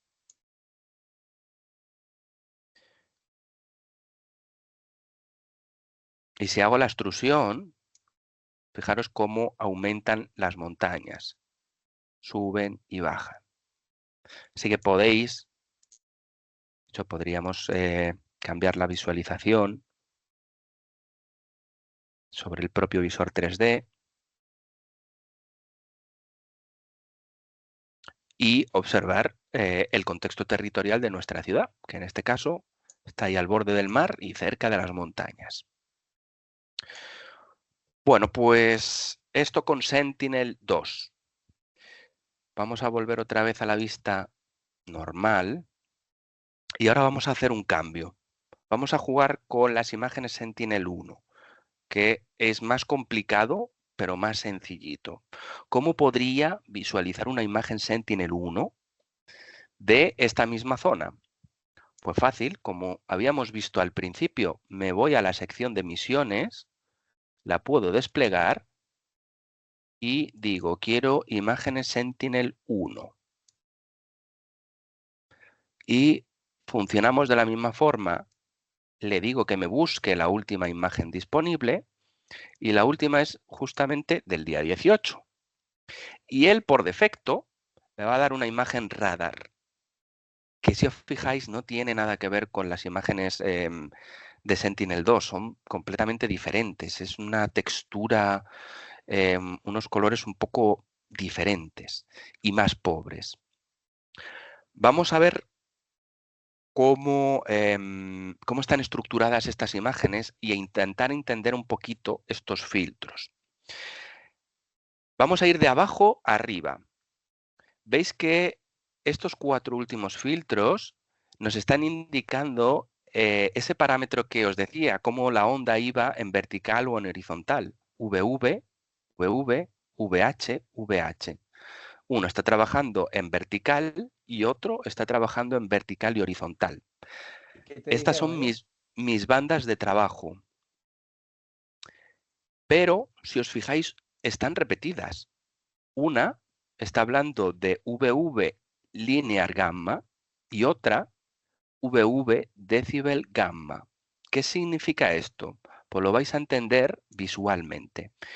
Me voy a coger, por ejemplo, la VH linear gamma y lo vemos así. Lo voy a añadir al comparador. Y ahora voy a abrir la VH decibel gamma, que aparentemente es la misma banda VH, pero una tiene el nombre lineal y otra decibel. Le voy a añadir también a comparar y vamos a ver qué diferencia hay entre una y otra. Esta es la decibel y esta es la lineal. ¿Cuál es la diferencia? Pues esta se ve muchísimo mejor y esta se ve peor. ¿Por qué una se ve mejor y otra peor? Bueno, pues las bandas son las mismas. Lo que cambia es la manera en la que se están representando los valores de píxel. Uno, en este caso esta, lo que está haciendo es mostrando valores de píxel de forma lineal. Entonces, el tipo de dato que utiliza Sentinel hace que, al ser lineal, no permita ver grandes cambios. Sin embargo, la que estábamos utilizando de decibel lo que hace es rampear esos valores de manera logarítmico. Entonces se genera un contraste muchísimo mayor y permite discriminar muchísimo mejor los elementos. Vuelvo otra vez a las composiciones. Tendríamos luego 3 filtros, uno de visualización mejorada, que bueno, es simplemente una visualización que nos permite, son unos colores más o menos amarillos y azules, que nos permite contrastar zonas de tierra y mar. Bueno, se ven más o menos bien, permite rápidamente realzar las masas de agua. Tenemos otro, que es un RGB, a ver si se activa. Ahí le tenemos. Que también es muy pobre en color. Y tenemos el que nos interesa, el SAR urbano, que también es pobre en color, pero visualmente es como más, contrasta un poquito más. Yo os recomiendo que para trabajar la parte urbana utilicéis siempre el filtro SAR o utilicéis las bandas de manera individual. Pero tanto si utilizamos una composición RGB o una SAR o una mejorada, vamos a tener un problema. Y es que si os fijáis aquí, tenemos 2 bandas. Y habíamos dicho que para componer una imagen RGB necesitábamos 3 para que pasen por el canal rojo, el verde y el azul. ¿Esto qué implica? Pues que tenemos que replicar o duplicar una capa dentro de esa composición RGB. Lo vais a entender rápidamente si nos vamos a el editor personalizado. Tengo 2 bandas, VV y VH, para 3 canales. Entonces hay un canal que se me queda suelto.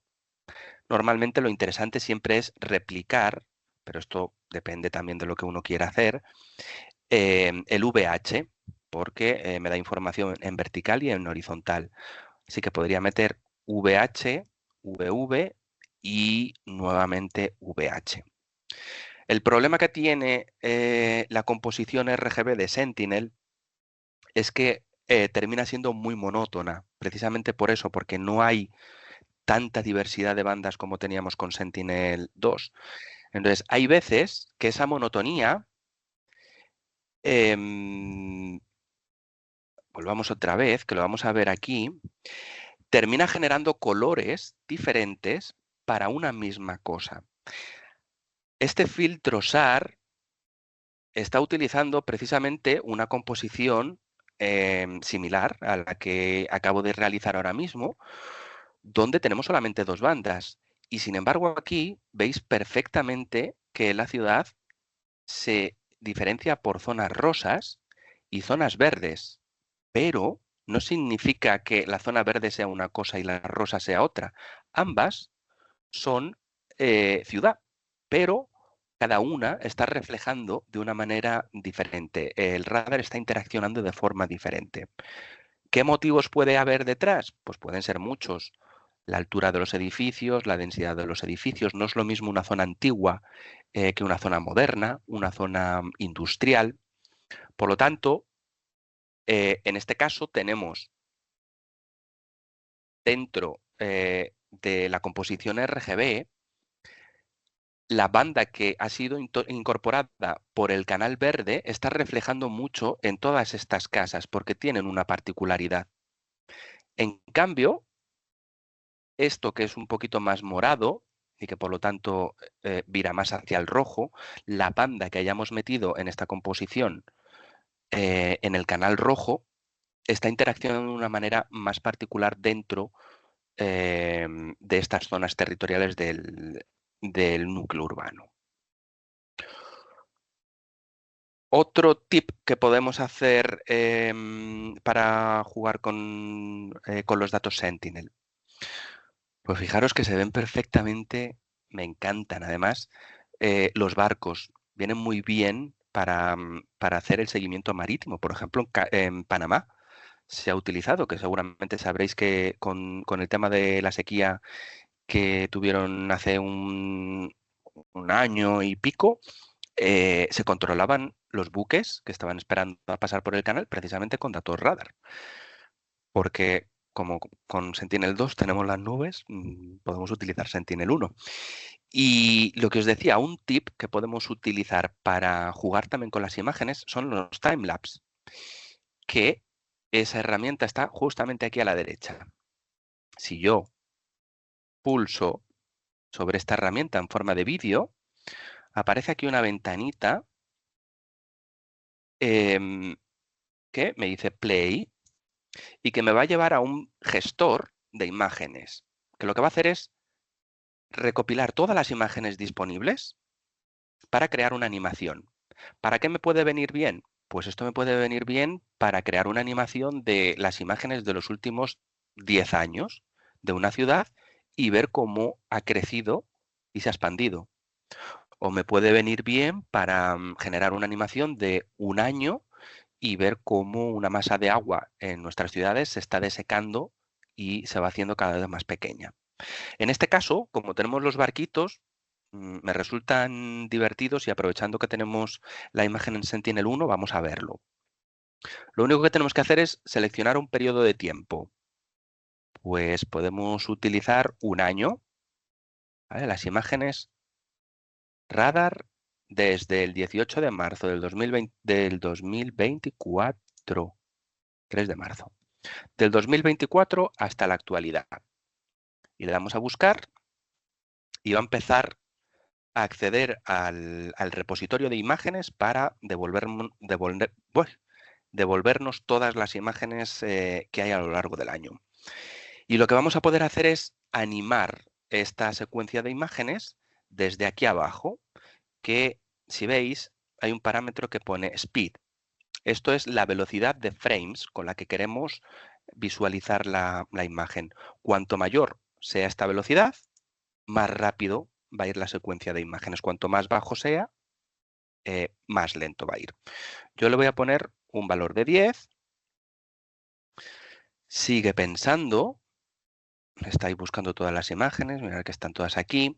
Hay muchas veces que coinciden zonas de barrido donde está la mitad de la imagen, como esta que estáis viendo aquí.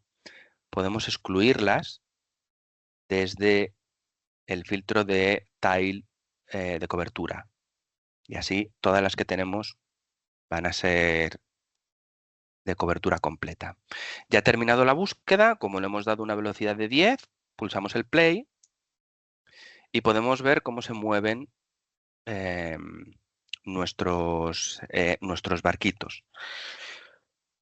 Además vais viendo que va cambiando el color, verde, rosa, verde, rosa, verde, rosa. Bueno, esto también se debe al tipo de órbita, porque Sentinel tiene una órbita ascendente y descendente, con lo cual seguramente está alternando lo que está viendo de una manera o lo está viendo de otra.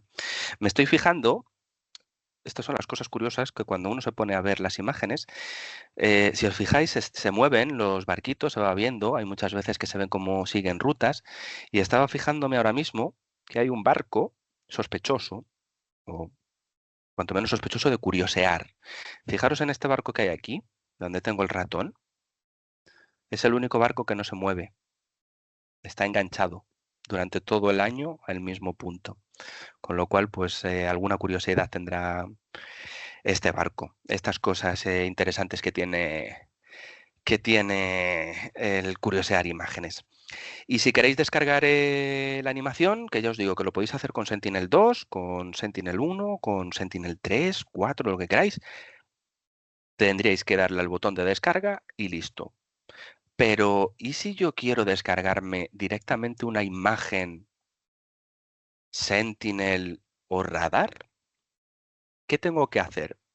Pues tengo dos opciones. Una, puedo descargarme la imagen que yo estoy visualizando ahora mismo en pantalla, este fragmento. Y lo puedo hacer a través del botón que tenemos en el lateral derecho, este botoncito con una flecha. Para descargar tenéis que estar logados, ¿eh? Y lo va a hacer desde tres perspectivas. Uno, podemos hacer una descarga básica, que lo que va a hacer es descargar una imagen JPG a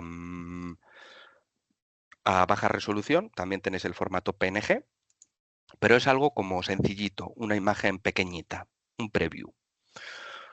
Si quisierais trabajar con sistemas de información geográfica, podéis utilizar la opción analítica. Y aquí podéis utilizar formatos TIFF o KMZ para disponer de datos georreferenciados. Podéis darle una resolución baja, media o alta, o incluso podéis customizar el tamaño del píxel. Y si queréis, podéis utilizar un tipo de resolución, un tipo de proyección u otra. La proyección típica de esa zona, el VGS habitual y el Mercator habitual. Y podéis seleccionar el tipo de información que queráis. ¿Quiero la composición RGB? Pues te la descarga. ¿Quiero la banda VH? Pues te la descarga. ¿Quiero los datos en bruto? Pues te los descarga. Tenéis el botoncito de descarga y listo. Pero si queréis una imagen grande, podéis utilizar la opción de descarga en alta resolución. En este caso no son imágenes georreferenciadas, también son JPG y PNG, y lo que hace el visor es generar una interpolación para que el píxel no se vea tan grosero y lo difumine. Entonces se ven un poquito mejor las imágenes, pero como os digo, no están georreferenciadas. Si queréis trabajar imágenes georreferenciadas, obligatoriamente la parte analítica y bajo formato TIFF. Y esta opción permite descargar solamente esta vista. Si quisiéramos trabajar el fragmento completo de lo que ha visualizado Sentinel, que normalmente son fragmentos grandes, alejándonos, son trozos muy, muy, muy grandes, podríamos hacer una descarga de paquetes de todo ese tile o ese fragmento de archivo. Que esto, por ejemplo, para trabajar con programas como Snap, que analiza las imágenes satélite, viene muy bien porque reconoce el lote completo de ese fragmento y lo procesa de manera inmediata. Esto lo podemos hacer desde la sección aquí, Search. Podemos decirle, búscame un archivo de Sentinel 1, Sentinel 2, Sentinel 3, lo que queráis. Pues, por ejemplo, Sentinel 2, de nivel 2, y podemos aplicar los filtros, obviamente. Podéis establecer un periodo de tiempo para que realice esa búsqueda y durante esa búsqueda me va a mostrar un listado de todos los fragmentos que tenemos disponibles. ¿Veis? Pues este que se está viendo, este cuadradito así un poquito verde, esto es un fragmento. Este es otro, cada uno es un fragmento. Y podemos descargarlo con el botoncito de descarga. Nos va a descargar un archivo comprimido que dentro de él tenemos metadatos para poder saber todas las características de las bandas y que, como os decía antes, es un tipo de archivo que directamente reconoce Snap y que, si mal no tengo entendido, será uno de los programas que veréis a lo largo de las sesiones. Cuidadillo con las descargas porque algunos archivos son bastante pesantes. Tenemos algunos ligeritos de 200 megas, pero por ahí hay algunos de 1 giga y hasta de 2 gigas. Y hasta aquí nuestra primera sesión. Gracias Roberto. Bueno, Nada. tenemos varias preguntas, pero antes que nada un pequeño anuncio. Uno de los criterios para poder ser seleccionados para las sesiones presenciales es el porcentaje de participación en estas sesiones virtuales, por lo que les pedimos pues que cuando ingresen a la sesión lo hagan al menos con un nombre y un apellido para poder registrar su participación. Bueno, tuvimos varias preguntas, Roberto. Yo traté de empaquetarlas en temas para que podamos abordarlas como en paquetes. Y es más, creo que algunas ya les diste respuesta a lo largo de cuando iba pasando el tiempo. Sí. Tenemos un set de preguntas en cuanto al tema de satélites e imágenes. Fabio Gracias nos pregunta de qué depende la resolución de los satélites activos y pasivos. Alessandra preguntaba si se pueden descargar estas imágenes, lo acabas de decir.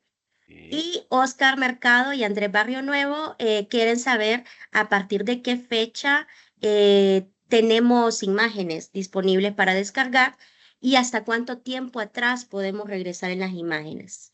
Vale. Pues primera pregunta, ¿de qué depende? Que esta es una pregunta interesante. ¿De qué depende la resolución? Y yo siempre devuelvo la pregunta, ¿qué quieres hacer con esa imagen? Porque normalmente esa pregunta siempre todo el mundo es porque quiere resoluciones muy buenas, pero a lo mejor queremos una vista de la Tierra entera. Entonces, ¿necesitamos resoluciones de 1 centímetro para ver la Tierra entera? No. Entonces, ¿de qué depende la resolución? Lo primero, planteémonos antes de discriminar una imagen qué nivel de resolución necesitamos. Y después, cuando tenemos fijado una resolución, buscar ese recurso. ¿De qué depende? Pues depende primero del satélite. No todos los satélites tienen la misma resolución. Y depende de la banda. Por ejemplo, en el caso de Sentinel-2, habitualmente todo el mundo dice que tiene 10 metros de resolución. Esto es una verdad media. Tiene 10 metros de resolución para las bandas del visible y una de las bandas del infrarrojo cercano.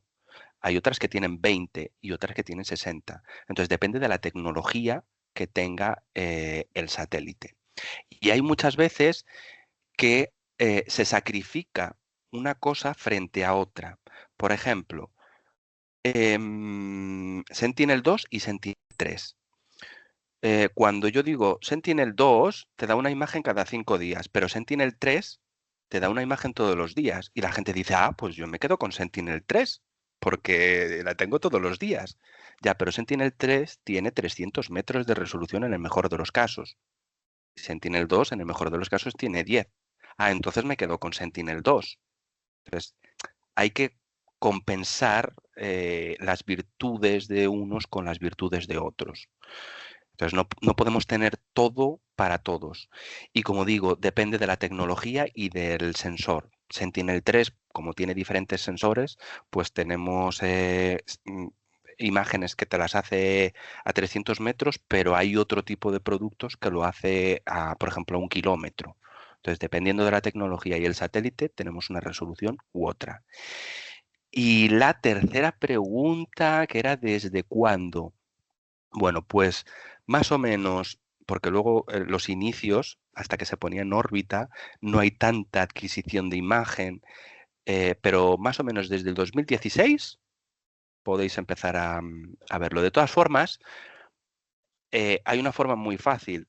Cuando te vas al pasado, cuando vas al browser y vas al calendario, das marcha atrás y va a llegar un momento en el que vas a ver que no puedes ir más atrás.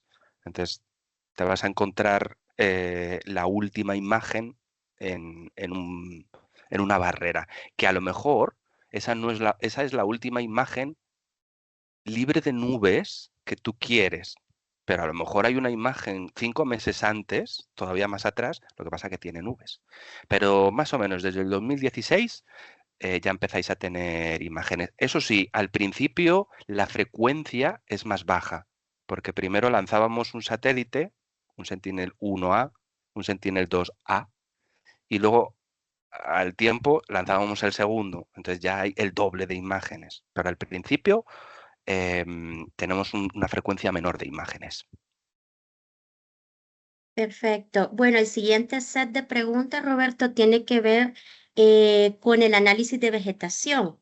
Ana Mm. Viana nos pregunta, bueno, en Sentinel-2 L2A, la banda 8 que tú mostraste que refleja la vegetación, ella pregunta si esta puede reflejar cualquier tipo de vegetación, desde grama hasta zonas boscosas. Y Fabio pregunta algo muy parecido, porque pregunta si se puede diferenciar la altura de la vegetación o elaborar modelos de superficie y de terreno a partir de esta información radar.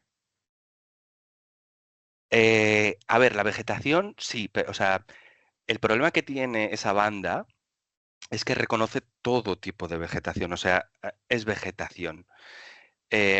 Con lo cual, tanto si tienes, por ejemplo, un cultivo de maíz, como si tienes un bosque, te lo va a mostrar en un color determinado, o sea, no lo va a diferenciar, salvo que tenga alguna característica. Por ejemplo, se ve mucho la colza. No sé si es típico de ahí. En España la colza es muy... Pues, por ejemplo, cuando están en flor se ve muy bien el contraste y hay colores diferentes, entonces se puede reconocer. Pero te va a dar siempre el mismo color. Puede haber matices. Lo que no va a hacer es diferenciar entre especies, que hay veces que la gente dice, "¿Y me puede diferenciar un bosque de este tipo y una petunia y una flor de Pascua?" Y no. Hay estudios, la gente va haciendo estudios para ver cómo emiten zonas de muestreo, y ahí sí que hay un negocio, porque es el valor añadido, esto que comentaba al principio, utilizamos unas imágenes con un valor añadido y entonces clasifico por tipo de cultivo. Entonces, eso sí que existe. Y respecto a la segunda pregunta, sí, se pueden generar modelos digitales de elevación. De hecho, Sentinel-1, una de las cosas interesantes que tiene es los interferogramas. Cuando hay terremotos, podemos utilizar las imágenes de un momento antes y un momento después. Lo único que tiene que estar alineado con la fase y demás. Y a partir de ahí se pueden construir modelos digitales de elevación y ver las diferencias, por ejemplo, para los terremotos. Y las subsidencias. Hay un producto, Copernicus Land, que precisamente se basa en eso, en ver cómo se están hundiendo las ciudades y ciertas zonas territoriales, precisamente por esas variaciones que conseguimos ver con Sentinel-1. Bueno, y finalmente, pues tenemos una pregunta que yo creo que ya se respondió también. Son más bien generales con respecto al browser. Ana Viana preguntaba, o sea, ¿qué otras ventajas, además de descargar las imágenes? Pero tú creo que fuiste desarrollando ese aspecto. Y también Emiler nos pregunta, porque dice que al ver el buscador de imágenes, no encontró la opción para poder determinar un área específica por coordenadas o por un polígono que se tenga en una cobertura. Entonces él pregunta si eso se puede hacer dentro del browser o si Sí. tiene que descargar la imagen y hacer el análisis ya en su SIG. Vale, nos estamos adelantando a el siguiente día, porque en la siguiente sesión, esta suerte o desgracia que vais a tener conmigo, vamos a ver más ventajas del browser.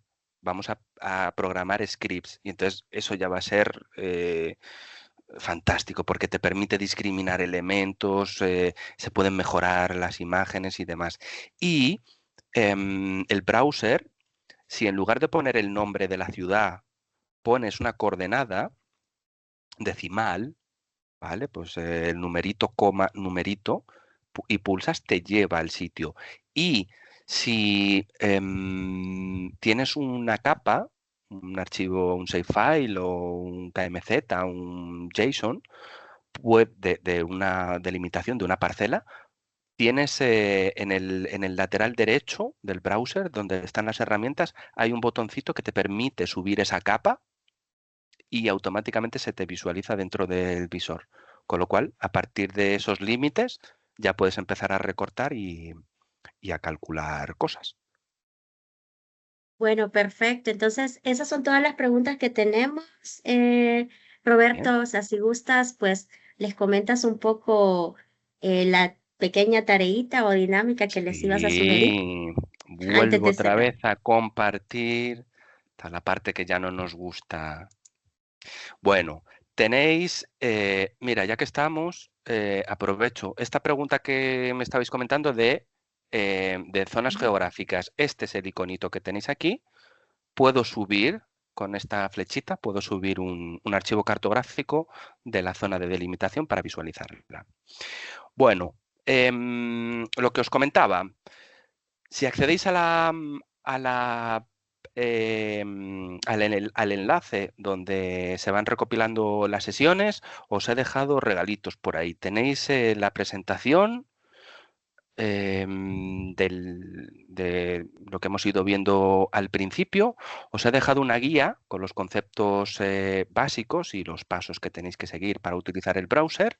Os he dejado vídeos para que curioseéis y lecturas de Copernicus y los servicios Copernicus. También, por cierto, hay un atlas publicado por Copernicus Emergencias del 2024 sobre zonas urbanas.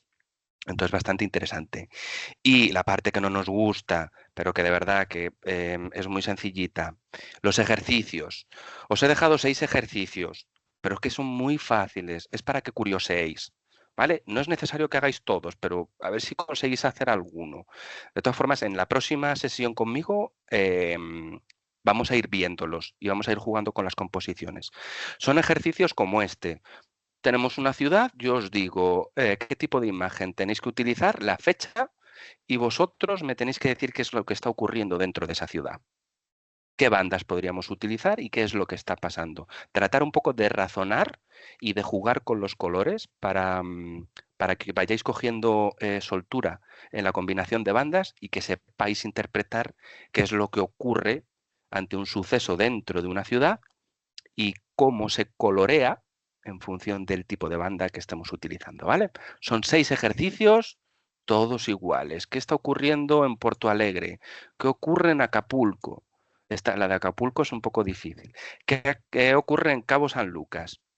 Pues son todas así. Tenéis una imagen de la zona para que sepáis ubicarla, pero si metéis el nombre de la ciudad, el visor os lleva directamente ahí. Bueno, ahí les puse nuevamente el enlace al repositorio y además el enlace para el chat de WhatsApp.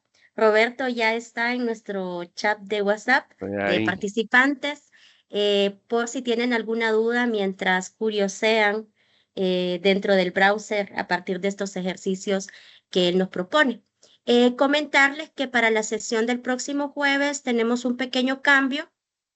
La sesión que teníamos programada, que era la de creación de métricas e índices personalizados para análisis urbano, que va a estar siempre a cargo de Roberto, se va a correr una semana y la semana próxima la que tendremos es la sesión de acceso y análisis de datos Copernicus con Google Earth Engine, donde tendremos como experto a Abner Jiménez. Creemos que este cambio pues también ayudará a dar un poco más de contexto a la próxima sesión de Roberto, que va a ser mucho más práctica. Entonces, bueno, si no hay más que agregar, les agradecemos nuevamente su participación y les invitamos pues a estar pendientes del enlace de la próxima sesión que como acostumbrado va a ser compartido el día lunes por la CISCA. Así que tengan bonito día y muchas gracias. Hasta luego.